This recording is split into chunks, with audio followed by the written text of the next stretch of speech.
The impact clearly in Portland, clearly in the greater Pacific Northwest. I can't think of another person that has had such an impact on a specific community than Clive has. I think when you look at what he's done in the community, how he brought soccer, look where we sit here today in Providence Park. And this is all because of what he started 20, 30 years ago. Because when everybody talks about soccer in Portland, within the first two names is Clive Charles pops up. I look at him and say the godfather of soccer in Portland. Just go talk to former players. Just go talk to former players, that's it. Because sometimes what gets lost in the mix is this idea of accolades and success, and he certainly has checked every single box in terms of what he did as a player, what he did as kind of just a builder of soccer here in the United States with the Portland Timbers, and then transitioning and making that city his, in his own, and having the cause and effect that what he had on both sides, the men's and the women's game, all the way down to kids. The way he did it was just so special and unique, and he left a legacy. And it's just grown exponentially. People that have taken stuff from Portland and Clive, and he did it the right way. And men's and women's side, he won national championship. He coached at every level, men's and women's. With Clive's help, semifinals of Copa America. Clive is the head coach with the '96 Olympics going to the semifinals that the U.S. has never been able to replicate.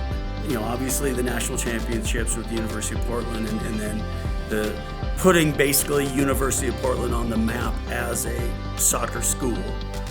I think when you look at soccer in general, and especially when you look at soccer in general in the Northwest, it's very simple. You know, there's a few names that come up, but Clive's right at the top because of the foundation he laid here, the passion he had for the sport. How much, think about it, 40 years ago, how much he knew what the potential of what the sport had. And look where we sit here today.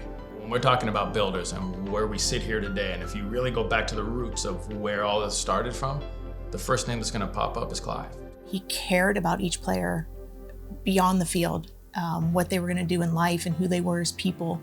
And that's what allowed him to coach high-profile players like Kasey, Keller, Tiffany Milbritt, Christine Sinclair, and whether it was, you know, someone coming off the bench to someone who's scoring all the goals, he treated people like human and just had the utmost respect for them.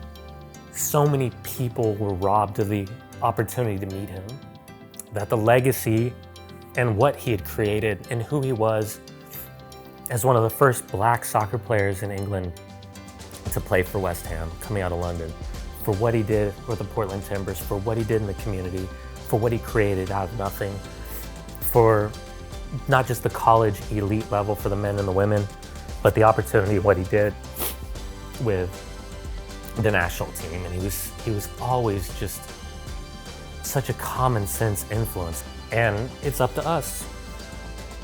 It's up to us to continue his legacy, tell his stories, because that's how monumentally influential he was.